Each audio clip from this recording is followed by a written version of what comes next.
उत्तर प्रदेश विधानसभा में भाजपा विधायक वीरेंद्र सिंह लोधी का भाषण सत्ता पक्ष की मजबूत सोच और स्पष्ट विजन का प्रभावशाली उदाहरण बना।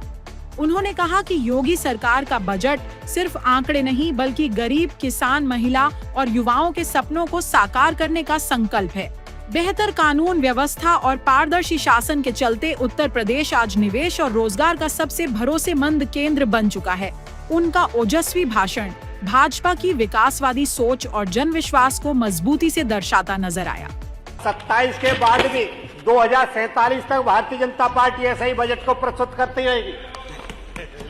पर 2017 से पहले आपकी सरकार के जो हाल से बता रहा हूं, पहले प्रदेश में अराजकता थी, गुंडागर्दी चरम पर होती थी, गुंडों माफियाओं को आप लोग राजनीतिक संरक्षण दिया कर जाता था। जमीनों पर, मकानों पर, दुकानों पर अवैध कब्जे होते थे, भय का वातावरण व्याप्त था। सूर्य अस्त होने से पहले लोग घरों में छुप जाते थे, बाजार बंद हो जाते थे, उद्योगपतियों से हफ्ता वसूली होती थी। इसीलिए 2017 से पहले उत्तर प्रदेश में कोई उद्योगपति नहीं जाता। की बात करें तो सपा की सरकार में नकल माफिया हावी थे, जो योगी की सरकार ने बिल्कुल खत्म कर दिया। अध्यक्ष जी, आपने मुझे बजट पर बोलने का जो अवसर दिया है, मैं आपको बहुत धन्यवाद देता हूं। मैं बजट के समर्थन में खड़ा हूं, उसके कारण भी आगे बताऊंगा।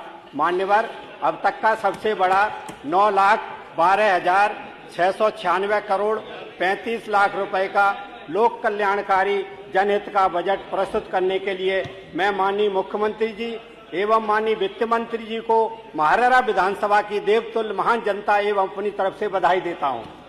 मान्यवर, यह हमारे लिए अत्यंत हर्ष का विषय है कि हमारी सरकार का 10वां आम बजट 2026 और 27 एक लोक कल्याणकारी बजट है। यह गांव, गरीबों, किसानों, दलितों, पिछड़ों, शोषितों, वंचितों, महिलाओं, व्यापारियों, दिव्यांगजनों को आर्थिक रूप से पिछड़े लोगों को सशक्त और सक्षम बनाने वाला बजट है। और 27 के बाद भी 2047 तक भारतीय जनता पार्टी ऐसे ही बजट को प्रस्तुत करती रहेगी। यह वर्ष 2027 के डेवलपमेंट का विजन नहीं है, विजन है जो 2047 के विकसित भारत के संकल्प को पूरा करेगा। इसलिए हम लोग 2047 तक करेंगे ऐसे ही। मान्यवर, हमारी सरकार सभी गरीबों के कल्याण की बात करती है।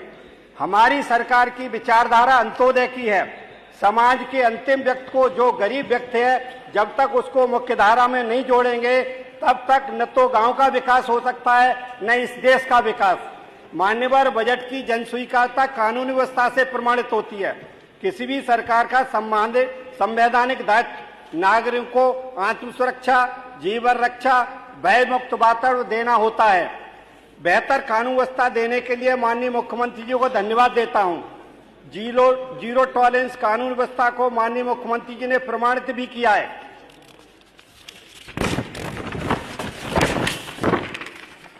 वर्ष 2017 से पहले आपकी सरकार के जो हाल से बता रहा हूं, पहले प्रदेश में अराजकता थी, गुंडागर्दी चरम पर होती थी, गुंडों माफियाओं को आप लोग राजनीतिक संरक्षण दिया कर जाता था। जमीनों पर, मकानों पर, दुकानों पर अवैध कब्जे होते थे, भय का वातावरण व्याप्त था। सूर्य अस्त होने से पहले लोग घरों में छुप जाते थे, बाजार बंद हो जाते थे, उद्योगपतियों से हफ्ता वसूली होती थी। इसीलिए 2017 से पहले उत्तर प्रदेश में कोई उद्योगपति नहीं आता था। आज 35 लाख करोड़ से भी ज्यादा प्रस्ताव उत्तर प्रदेश में उद्योगपतियों ने इसीलिए दिए कि कानून व्यवस्था उत्तर प्रदेश की ठीक है। मान्यवर, किसी भी प्रदेश के विकास में संपर्क मार्गों की महत्वपूर्ण भूमिका होती है। उत्तर प्रदेश देश का सबसे अधिक एक्सप्रेस देने वाला प्रदेश है और बेहतर कनेक्टिविटी के लिए बजट में धन की व्यवस्था की गई है। मान्यवर, शिक्षा की बात करें तो सपा की सरकार में नकल माफिया हावी थे, जो योगी की सरकार ने बिल्कुल खत्म कर दिए। आज प्राइमरी स्कूलों का मिशन कायाकल्प के तहत प्राइमरी विद्यालयों को उच्चीकरण कर बेहतर शिक्षा का माहौल बनाया गया है। प्राइमरी स्कूलों में टाइल्स की व्यवस्था, शौचालयों की व्यवस्था, पंखों की व्यवस्था, लाइट की व्यवस्था, बाउंड्री की व्यवस्था, स्मार्ट क्लास की व्यवस्था की है। आपकी सरकार में तो शिक्षक जाते ही नहीं थे पढ़ाने, यह खत्म किया गया है। बेटियों के लिए स्कूटी की व्यवस्था की गई है। स्वास्थ्य क्षेत्र में प्रत्येक जिले में मेडिकल कॉलेज बनाने का अभियान चलाकर गरीब जनता के लिए अच्छे इलाज की व्यवस्था की है। उद्योगपतियों की बात करें तो योगी सरकार ने वन डिस्ट्रिक्ट वन प्रोडक्ट के साथ वन डिस्ट्रिक्ट वन व्यंजन की योजना को जोड़ा है। 43,000 करोड़ से भी अधिक की नई योजनाओं को जोड़कर नए रोजगार सृजन की व्यवस्था की गई है। सपा और हमारी जीरो टॉलरेंस की नीति में अंतर है। माननीय योगी जी ने पिछले 9 वर्षों में 9 लाख से भी सरकारी पारदर्शिता और ईमानदारी के साथ सरकारी नौकरी दी है। सपा की सरकार में भर्तियों के जो रेट थे वो फिक्स थे। मैं एटा का ही रहने वाला हूं, पास में इटावा और रैया है, वहां सारे रेट फिक्स थे। बाबू, इंजीनियर, डॉक्टर, जितनी भर्तियां होती थी पुलिस की वहीं से होती थी, और जो लोग पैसे नहीं देते थे उनकी लिस्ट को परिवर्तित कर दिया जाता था। ये भी सरकार थी इनकी। मान्यवर योगी सरकार विकास के साथ साथ हमारी सांस्कृतिक धरोहरों को जीर्णोद्धार कर रही है। महापुरुषों की मूर्तियां स्थापित कर उनके इतिहास का पुनर्स्मरण कराया जा रहा है।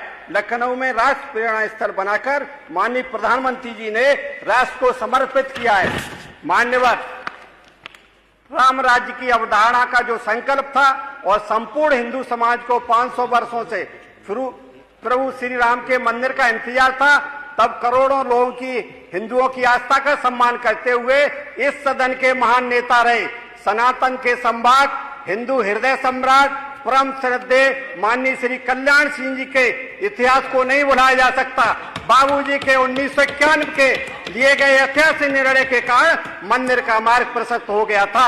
आज मैं सदन के माध्यम से कहना चाहता हूं कि अगर बाबूजी नहीं होते तो मंदिर नहीं बनता।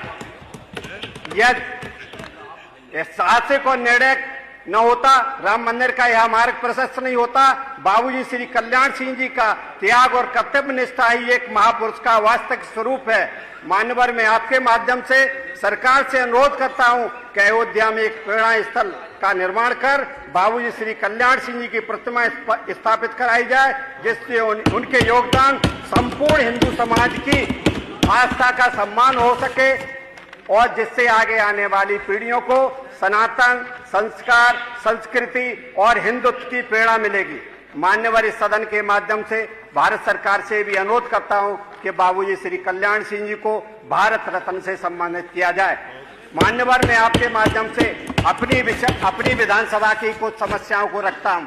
मेरी विधानसभा में 2018 में एक पॉलिटेक्निक स्वीकृत हुआ था मान्यवर, वो उसके बाद 1 साल पहले सारी औपचारिकताएं पूर्ण होने के बाद उसको डिग्री कॉलेज के लिए प्रस्ताव चेंज हुआ। आज तक समस्त औपचारिकताएं पूर्ण होके शासन में पेंडिंग है। मैं आपके माध्यम से अनुरोध करता हूं कि मेरे वहां डिग्री कॉलेज जो स्वीकृत होना है उसको करा दिया जाए। मान्यवर मैं धनगर और अहिरिया समाज के बहुत सारी जातियां मेरी विधानसभा में हैं और अनुसूचित जाति का सर्टिफिकेट की मांग करती हैं। मैं आपके माध्यम से सरकार से अनुरोध करता हूं कि उनको अनुसूचित जाति का सर्टिफिकेट जारी करा दिया जाए। मान्यवर मैं आपके माध्यम से मेरे यहाँ मैं माननीय मुख्यमंत्री को बधाई देता हूं कि जवाहर तापी परियोजना जैसा बड़ा प्रोजेक्ट और श्रीम सीमेंट जैसा बड़ा प्रोजेक्ट एटा में लगाया है, जिससे लोगों को रोजगार मिला है। अब चूंकि ओवरलोड होने के कारण शहर में जाम की स्थिति बनी रहती है, तो एटा में नया बाईपास शासन में प्रस्तावित है, उसको भी स्वीकृत करा दिया जाए। मान्यवर एटा कासगंज रोड से महाराणा नगर पालिका तक रोड का चौड़ाईकरण करा दिया जाए। एटा हमारा पुराना जनपद है और उसमें छोटा सा सर्किट हाउस है। जब वीआईपी जाते हैं तो उनकी व्यवस्था रुकने की नहीं हो पाती है, तो मेरा अनुरोध है आपसे एटा में एक नया सर्किट हाउस भी बना दिया जाए। मान्यवर आपने मुझे बजट के समर्थन में बोलने का अवसर दिया, मैं आपको धन्यवाद देता हूं। जय श्री राम, वंदे मातरम, भारत माता की जय।